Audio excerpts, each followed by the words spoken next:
objectifs en entraînement, que ce soit d'améliorer votre endurance cardiovasculaire, d'augmenter votre force ou votre masse musculaire, de perdre du poids ou de vous améliorer dans un sport. Vous aimeriez faire l'entraînement cardio, peut-être ajouter de la muscu, mais vous n'êtes pas trop sûr de comment planifier tout ça. Bien, ça tombe bien parce qu'aujourd'hui, on va démystifier l'entraînement combiné. Donc, premièrement, avant de commencer, c'est quoi l'entraînement combiné? En anglais, on entend souvent sous le nom concurrent training dans les études, ou en français, parfois, on entend aussi le nom entraînement concomitant.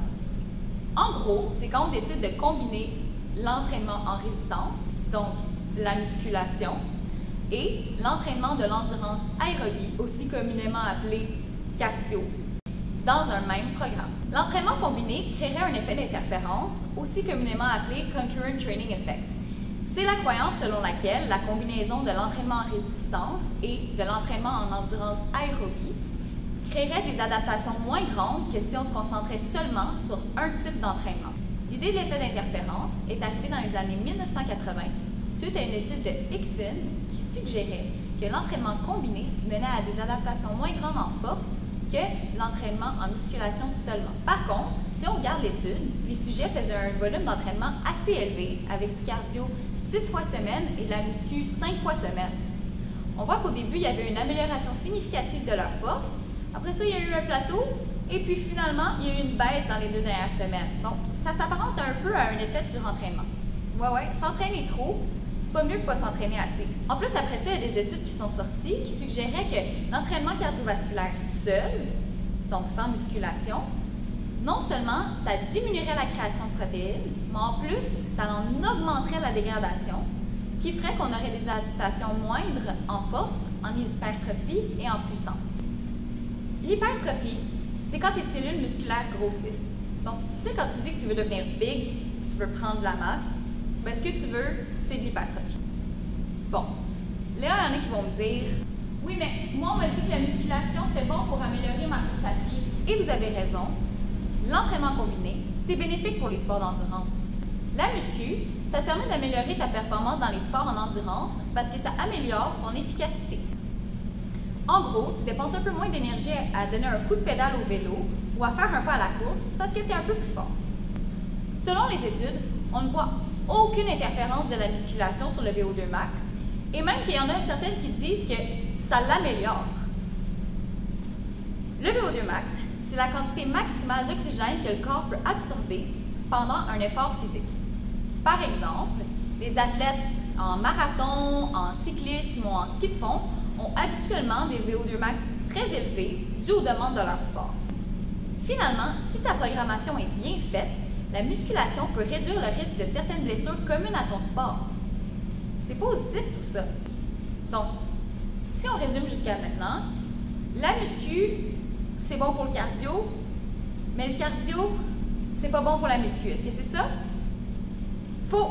Ce qu'on comprend des récentes études, c'est qu'une quantité modérée d'entraînement cardiovasculaire et musculaire, s'ils sont bien planifiés, n'interfèrent pas entre eux, même qu'on peut améliorer les deux côtés de la médaille en même temps.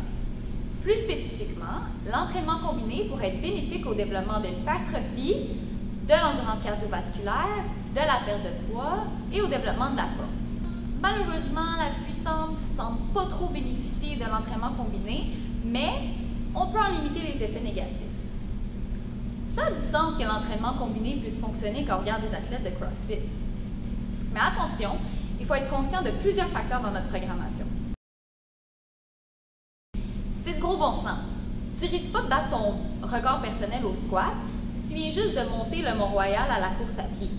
Plus tu as du temps de repos entre ton entraînement cardio et ton entraînement muscu, mieux c'est. Les études vont proposer un minimum de 6 heures et un temps optimal de 24 heures entre les entraînements pour optimiser les adaptations. Le temps de repos nécessaire va varier selon la fatigue qui a été générée par le premier entraînement. Donc, un entraînement qui a eu un plus gros volume va générer plus de fatigue et donc va nécessiter un repos plus long. Il y a eu une étude qui propose de se rapprocher du 24 heures de repos pour optimiser les adaptations à l'entraînement cardiovasculaire. Par contre, pour optimiser les adaptations à l'entraînement musculaire, on peut garder un 6 heures de repos entre les séances si on mange entre-temps.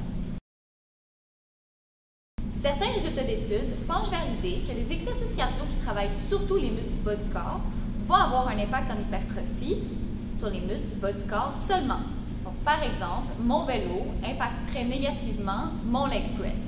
Donc, si on veut faire cardio et muscu dans la même journée, il serait préférable de concentrer nos exercices de muscu sur le haut du corps pour donner plus de repos à nos jambes.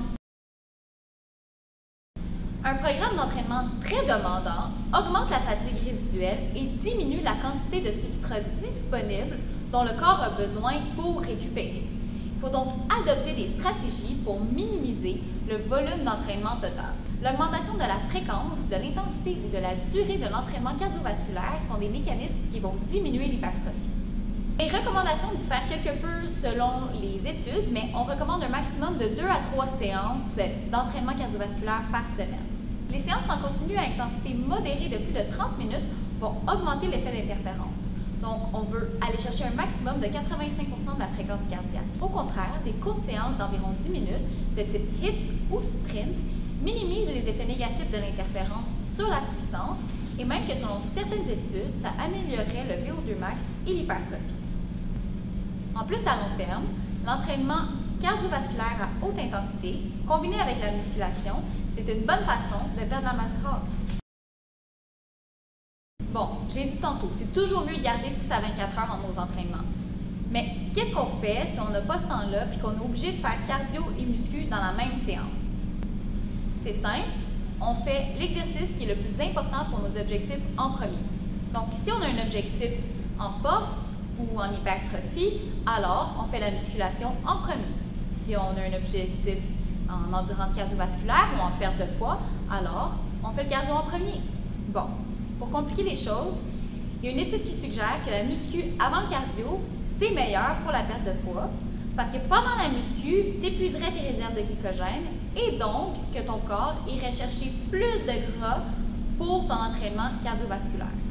Mais je dois ajouter ici que nos préférences sont aussi importantes et que ce qui marche pour quelqu'un d'autre ne va pas nécessairement marcher pour toi. Si tu détestes faire ton cardio et que tu sais que si tu le laisses pour la fin, tu ne le feras pas, fais-le en premier. Si tu préfères commencer par ce qui est hors de ta zone de confort, vas-y. La plupart des études penchent vers l'idée que la course cause plus d'interférences que le vélo pour le développement de l'hypertrophie et de la force. La raison spéculée, c'est que la course est une activité hautement concentrée, alors que le vélo est une activité plutôt concentrique. La contraction concentrique, c'est lorsque le muscle se raccourcit. Excentrique, c'est lorsque le muscle s'allonge. La plupart des exercices musculaires vont travailler les deux, mais on peut mettre l'emphase plus sur l'un ou sur l'autre avec des techniques comme le tempo. La contraction excentrique est associée à davantage de dommages musculaires et à plus de courbatures. Si cette hypothèse est fondée, on pourrait donc utiliser d'autres activités qui ont surtout des contractions musculaires concentriques pour limiter l'interférence, par exemple la nage, l'elliptique, le rameur, la marche en pente. Au contraire, pour stimuler une grande perte de poids et tout de même avoir des gains minimes en hypertrophie, les études proposent de combiner la musculation avec la course, si bien sûr, elle ne vous crée pas de douleur. Le premier facteur, c'est le niveau d'entraînement. Donc, moins vous êtes entraîné, moins l'effet d'interférence est important. Si vous faites tout juste commencer l'entraînement, inquiétez-vous pas trop avec tout ça, commencez à bouger, vous aurez des adaptations. Au contraire, plus on est entraîné, plus l'effet d'interférence est grand. Mais encore ici, c'est seulement le cardio qui va créer un effet d'interférence sur la muscu et non pas le contraire. Le problème, c'est que si on est un athlète, la plupart des sports vont demander à ce qu'on travaille les deux fins du spectre. C'est rare qu'un sport demande seulement d'être bon en cardio ou en muscu.